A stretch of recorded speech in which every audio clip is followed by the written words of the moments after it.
J'ai réalisé que je vous ai jamais dit pourquoi j'ai lancé ma chaîne sur YouTube, ni même ce que ça allait contenir. Alors oui, je vais continuer à faire des reviews autant que je peux, mais j'aimerais vous proposer aussi des vidéos un peu plus travaillées, qui contiennent deux choses qui résument un peu ma vie. La psychologie qui est ma formation, et le cinéma ma passion. Sans basculer dans l'explication scientifique, je voudrais au moins vous proposer des vidéos sourcées qui vous permettront de voir à quel point certains films peuvent être plus ou moins éloignés ou rapprochés de la réalité. Alors fini les conneries, aujourd'hui je vais vous parler de Split. Mais pourquoi Split ? Parce que déjà c'est un gros coup de cœur pour moi, et si vous n'avez pas vu la vidéo Pourquoi j'ai raison et vous avez tort sur Shyamalan de Durandal, je vous la conseille à 100%. Mais aussi parce que j'ai pas trouvé meilleure illustration de la pathologie dont je vais vous parler aujourd'hui que ce film. Pour ceux qui ne l'ont pas vu, Split, ça raconte l'histoire de Kevin Wendell Crumb, qui est joué par James McAvoy. Kevin est atteint de troubles dissociatifs de l'identité, il possède 23 personnalités, et va un jour kidnapper 3 adolescents dans le but de nourrir la bête, la 24e personnalité de Kevin qui est sur le point d'apparaître. Shyamalan a réussi le pari de mélanger faits réels et fantastiques. Au-delà de la fiction, on retrouve un homme atteint du même trouble que Kevin, Billy Milligan. Billy Milligan, né William Stanley Milligan, est né en 1955 et mort en 2014.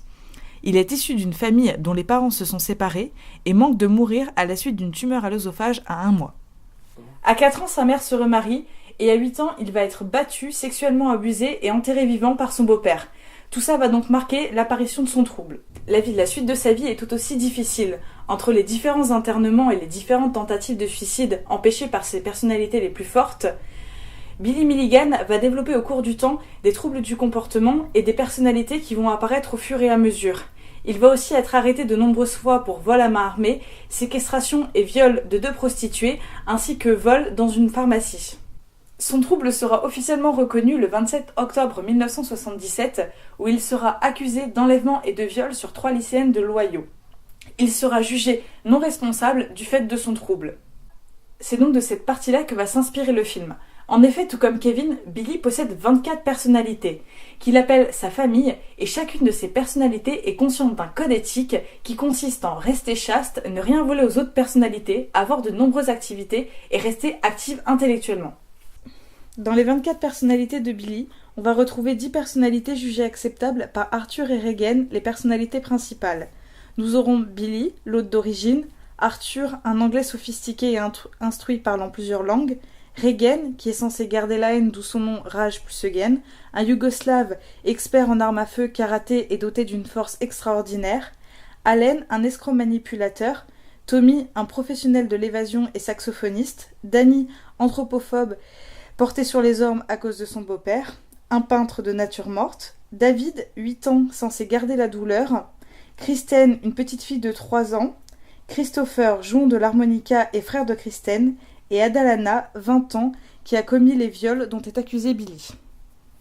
Dans les 13 personnalités jugées inacceptables, on va retrouver Phil, un bandit qui a planifié plusieurs délits, Kevin, qui a réparti les tâches pendant le braquage d'une pharmacie, Walter, un chasseur viré de la famille pour avoir tiré sur un corbeau, April, qui n'a qu'une idée en tête, détruire le beau-père de Billy, Samuel, un juif seul à croire en Dieu qui a vendu des toiles des autres personnalités, Mark, surnommé zombie car ne fait rien, Steve, un imposteur faisant de l'imitation qui a causé beaucoup de problèmes à la famille, Léo, un farceur qui a également posé beaucoup de problèmes à la famille, Jason, qui servait à faire relâcher la pression de base mais a eu beaucoup d'ennuis également avec la famille, Bobby, qui n'a aucune ambition, Sean, 4 ans, qui a un déficit de concentration, sourd, indésirable et son handicap n'a aucune utilité, il a donc été viré de la famille, Martin, un snob qui veut que les choses viennent à lui sans effort, et Timothy, un ancien employé d'une boutique de fleurs qui s'est retiré du monde suite à la rencontre d'un homosexuel. La 24e personnalité est le professeur.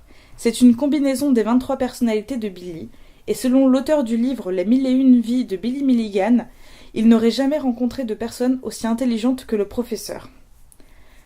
Et juste comme ça, une petite citation de Billy sur sa pathologie. Cela permet d'avoir un regard nouveau sur le monde, un regard complètement différent qui permet de voir des choses qu'un autre n'aurait pas vues.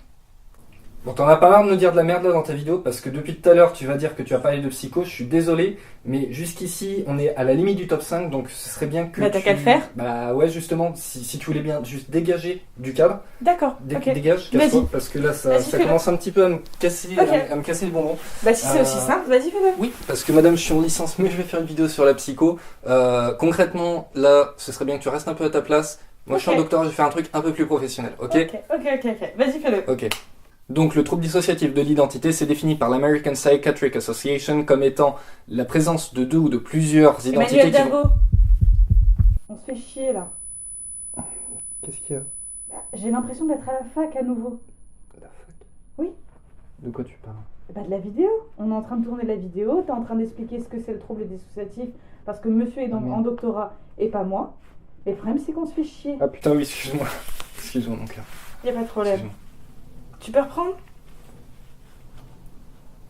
Alors, en ce qui concerne la véritable pathologie des troubles dissociatifs de l'identité, celle qui existe dans la vraie vie, alors il y a 3 symptômes qui caractérisent véritablement la pathologie. D'abord, il y a la présence de 2 identités ou plus qui vont prendre le contrôle tour à tour de l'autre. Ensuite, il y a une incapacité aussi à se rappeler d'informations personnelles, mais de choses vraiment toutes connes, comme par exemple le lieu où on est né ou la date de naissance.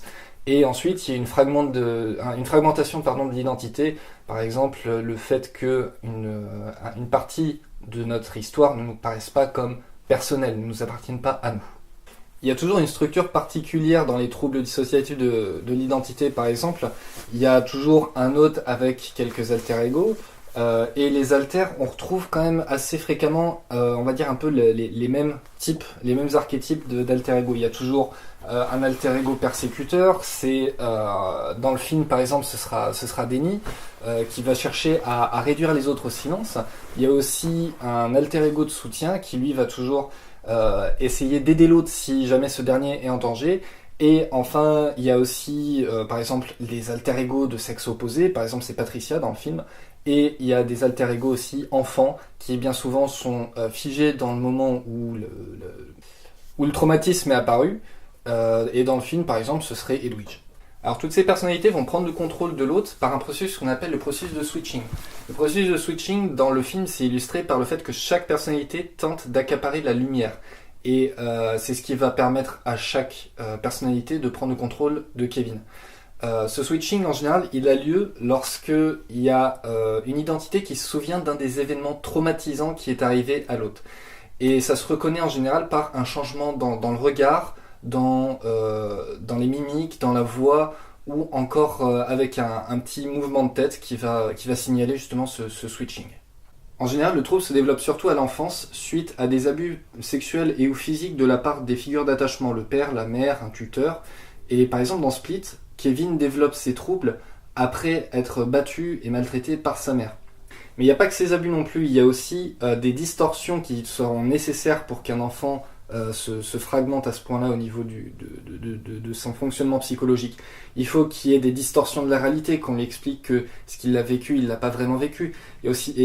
Enfin, toutes les distorsions de la perception de l'enfant du monde qu'il aura sont nécessaires aussi pour que ce dernier ait une fragmentation de ses personnalités.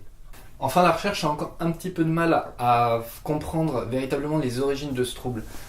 Il y a des études qui montrent qu'il y aurait un lien entre les abus parentaux à la petite enfance et le développement de certaines zones du cerveau, comme le cortex orbitofrontal, qui pourrait être à l'origine de cette pathologie.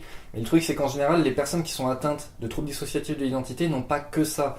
Ils peuvent aussi avoir des troubles anxieux ou une dépression. Et le truc, c'est que tout ça, ça rend la chose très difficile d'une part à diagnostiquer, mais très difficile d'autre part à traiter. Et c'est pour ça que dans cette vidéo, on ne parlera pas des traitements, parce que les traitements doivent véritablement être faits avec un spécialiste et être faits au cas par cas. Donc voilà, c'est à peu près tout ce qu'on avait à dire sur cette vidéo. Vraiment, on espère que ça vous a plu. Ouais, on a pris beaucoup de plaisir à la tourner. Ouais, franchement, c'est bien marré. Et je tiens surtout à remercier Manu, donc de la chaîne StatMemore, qui est aussi mon partenaire de conneries et mon partenaire de vie. Donc voilà, j'espère que ça vous a plu, et surtout n'hésitez pas à nous dire ce que vous en pensez, parce que c'est la première fois qu'on teste ce genre de format, et on va essayer de faire de plus en plus de vidéos ensemble, notamment des reviews et encore des psychologies et cinéma, en espérant toujours que ça vous plaise. C'est ça.